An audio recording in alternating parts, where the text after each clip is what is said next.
Dear viewers, Assalamu alaikum. My today's lecture includes the poem September, the First Day of School by Howard Nemerov.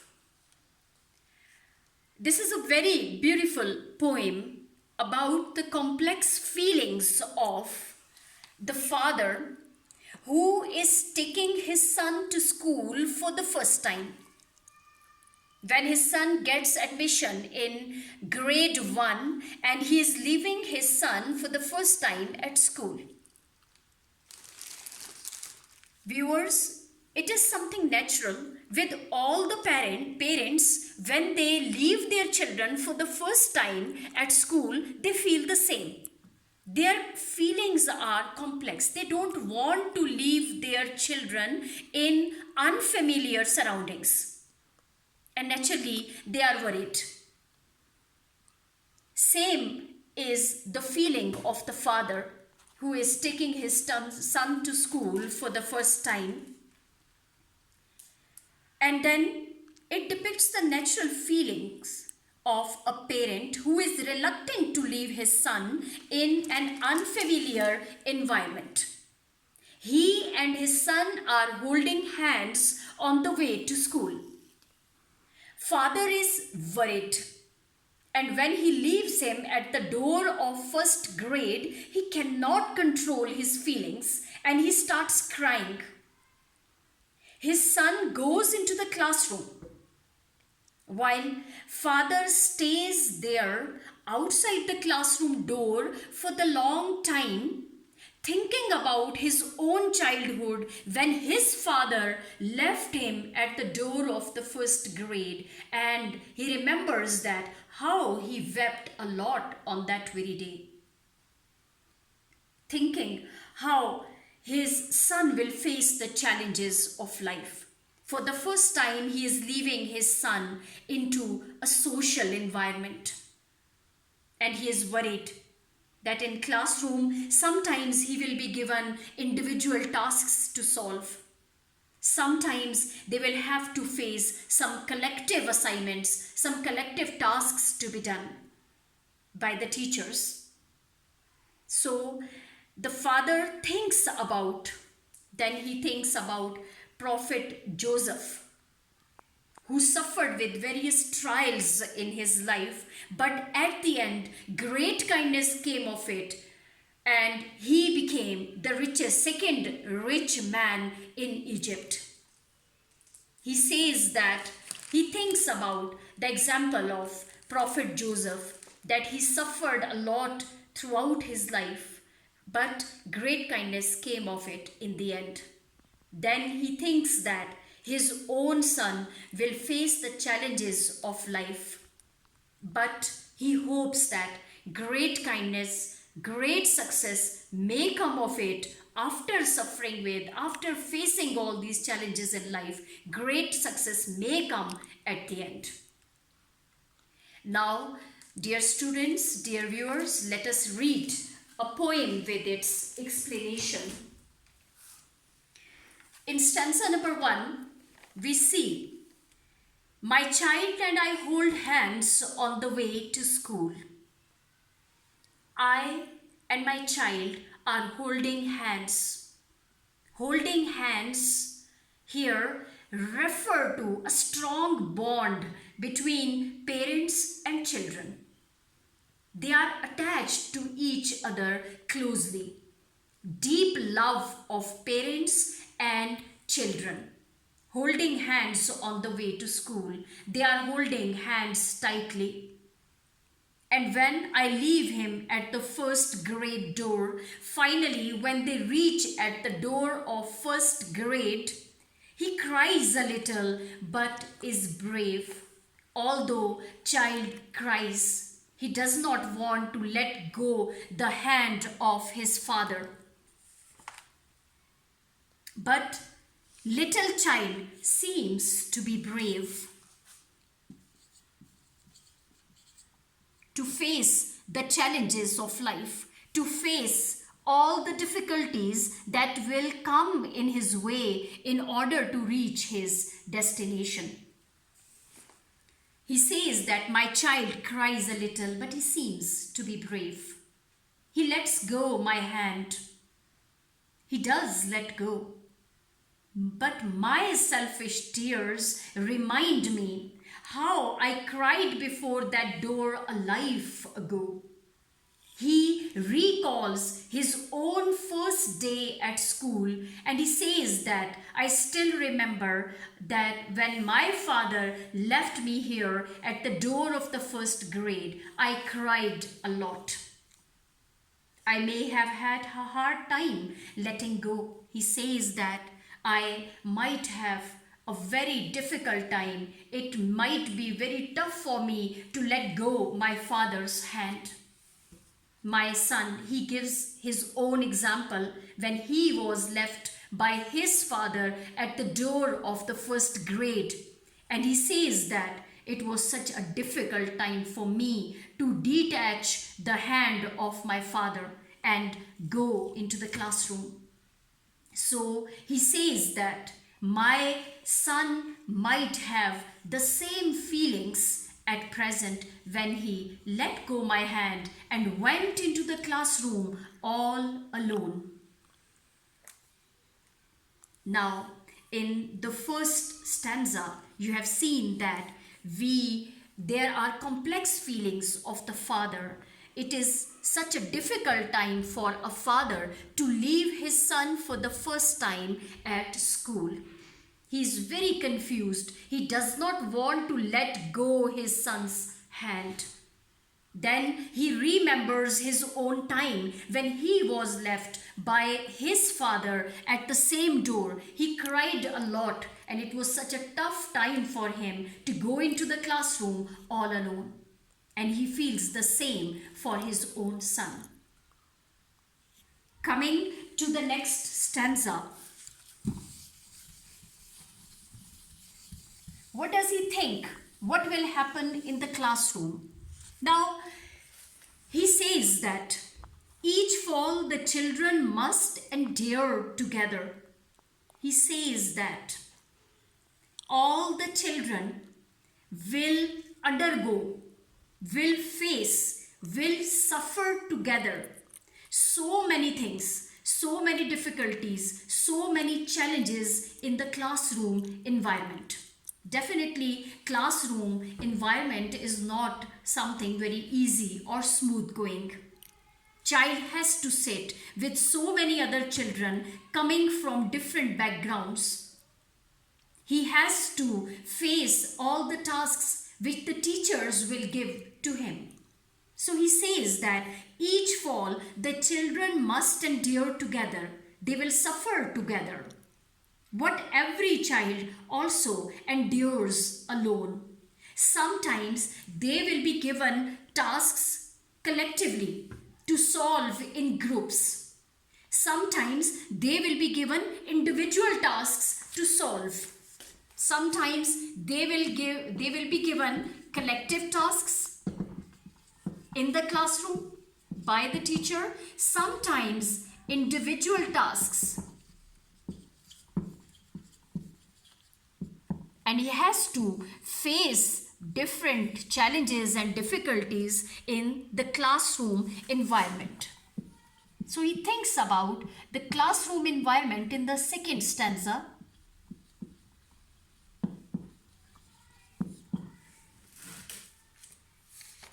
He says that each fall the children must endure together, what every child also endures alone. Sometimes they will be given collective tasks, sometimes individual tasks to be done. Learning the alphabet, the integers. They will learn different things as part of the syllabus. As part of the course, they will be given alphabets to learn, definitely basic knowledge, alphabets, integers, figures, digits. They will learn English alphabets, they will learn integers, alphabets in mathematics as well. Basic knowledge will be provided to them in the classroom. 3 dozen bits and pieces of stuff.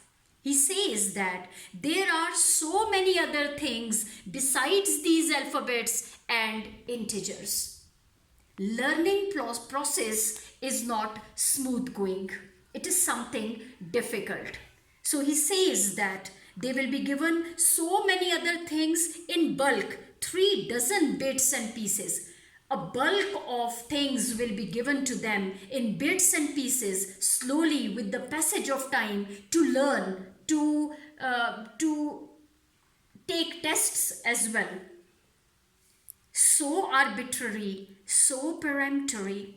So he says that this learning process is so absolute, so commanding, peremptory, that is commanding, so bossy, that children have to oblige with it.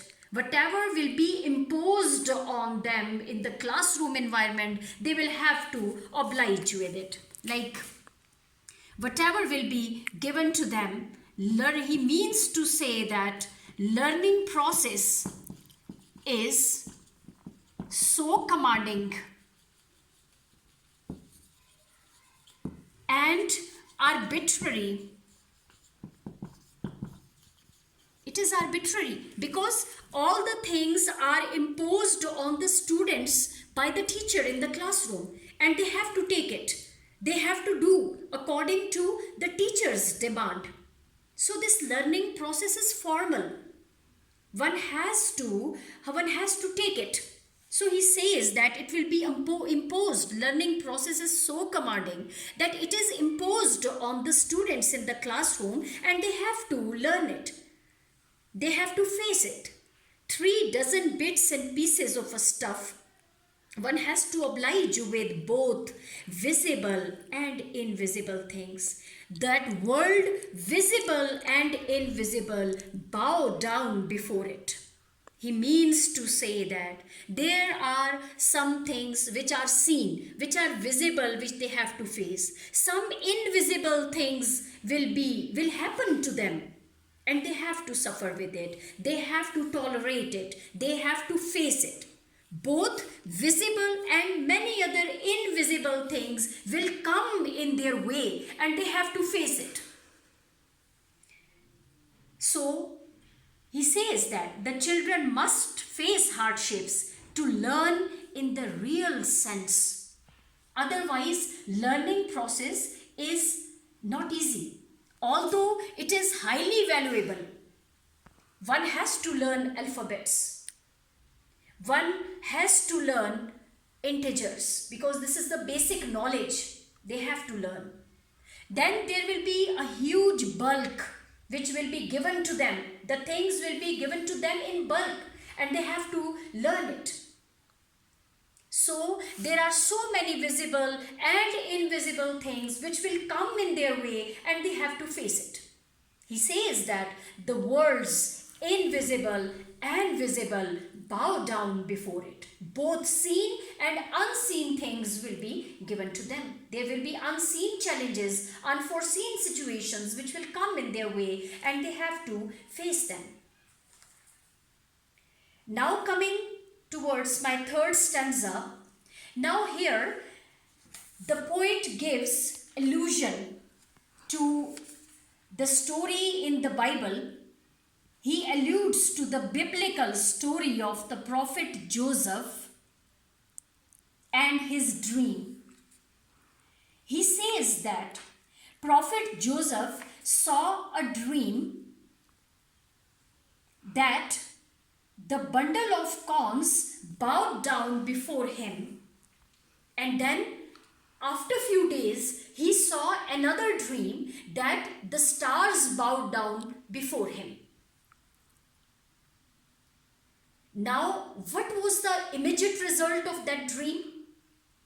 He says that as in Joseph's dream, the sheaves bowed down and then the stars bowed down.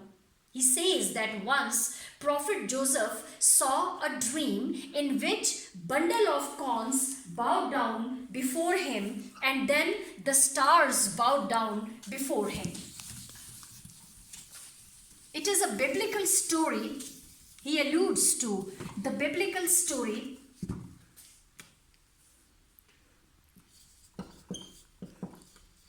references taken from Bible. Story of Prophet Joseph. Story of Prophet Joseph, who saw a dream that the sheaves bowed down and the stars bowed down.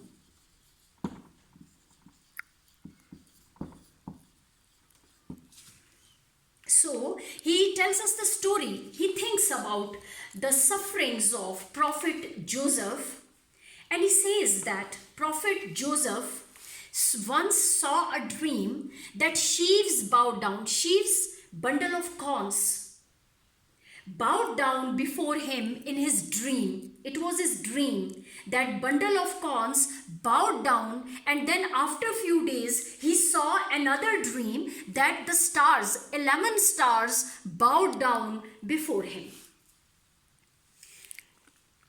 That dream got him such hatred of his brothers. When he told his dream to his brothers and to his father, his brothers started hating him. They became jealous. They started hating him. They threw him into the well. Then he was sold into slavery by his jealous brothers. But what happened at the end? He rose to become the second powerful man in Egypt. The poet says that that dream got him such hatred of his brothers as caused the greater part of life to mend. He says that the greater part of his life was spent to mend all these relationships, to fix all these complicated relationships. And yet, great kindness came of it in the end. He suffered great many trials in his life, but what happened at the end? He rose to the second powerful man in Egypt. So he says that the whole life, more than half of his life was spent in sufferings only, suffering the trials only. And then what happened at the end? A great kindness came of it in the end. A great success came of it in the end. He faced great success. He achieved great success in life. So he relates this dream to the difficulties which his son will face in all this learning process throughout his life, in order to achieve his destination, in order to achieve his objective, his aim in life. He has to go through all these difficulties, all these hardships in his life. Now, last stanza. My child, now feeling all these are the complex feelings, then he consoles himself. By thinking about Prophet Joseph, he consoles himself actually. That my son will suffer a lot in this learning process throughout his life. But what will happen? He will achieve great success at the end. Yet great kindness came of it in the end. He will achieve great success in life. Now he says, my child has disappeared behind the schoolroom door. Now he says that my child is now unseen. He's not seen by me. He has been disappeared into unfamiliar surrounding, unfamiliar environment, among so many other children, among his teachers, among other students. He has been disappeared. And should I live to see his coming forth a life away? And he expects that he may live long to see my son coming out of this educational institution as a successful man. He expects to live a long life in order to see the success of his child, who is going to face so many difficulties, and then he will become successful at the end. And his father expects, he wishes to see his son becoming a successful man. I know my hope, but do not know its form. He says that I wish something very good for I wish a very bright future for my child, but do not know its form. But what will be the outcome? I don't know. Time will tell what will happen to him. But he says, I expect a lot from my child, nor hope to know it.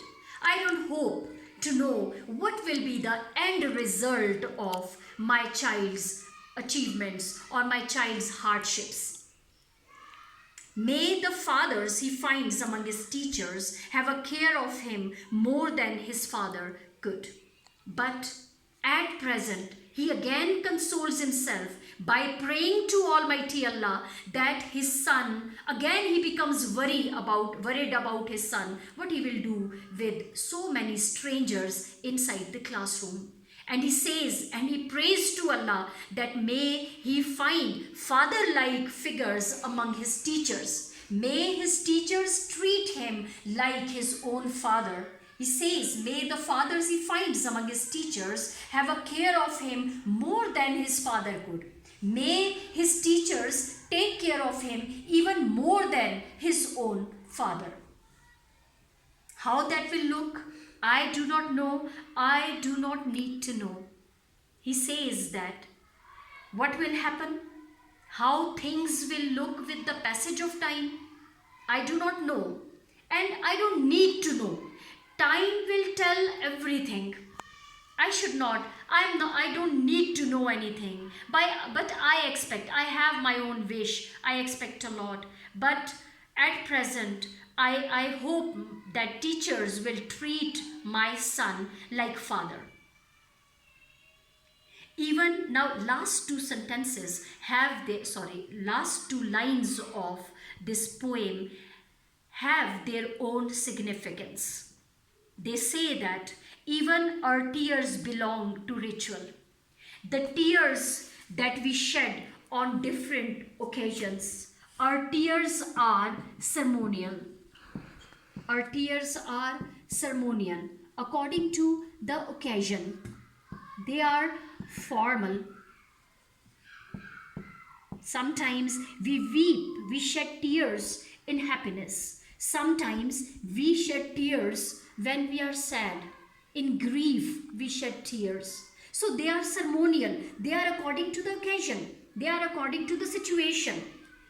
So he says, the tears which I am shedding now at the separation of my child, but may great kindness come of it in the end. He says that my tears, they lack spirit. They lack sincerity. Because at present, I am just thinking about myself that my child is not with me. And being parted from my child, I am weeping. But I am not thinking at present that my child will achieve great success after many years of his education. Then he will achieve his aim, his objective in life. So I should not weep. I should think good for him. I should become positive. I should think positively about my son and his achievement. He says, although my tears are formal, which I am shedding when my son has parted from me, they are ceremonial. This is according to the occasion. It is just a custom. But one must be hopeful. He gives us a lesson that one must be hopeful. Tears we shed are ceremonial. They may be selfish. At present, the father is thinking about himself only. He is grieved at his son when he leaves his son in unfamiliar surrounding. He sheds tears, but he says that it must teach us. We must be hopeful that great kindness may come of it in the end.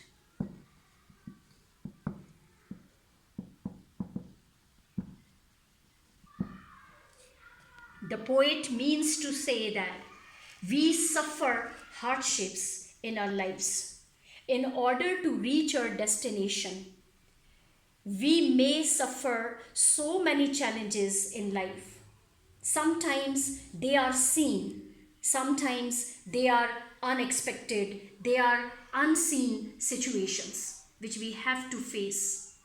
But we should never lose heart. We should think positively and hope for the best.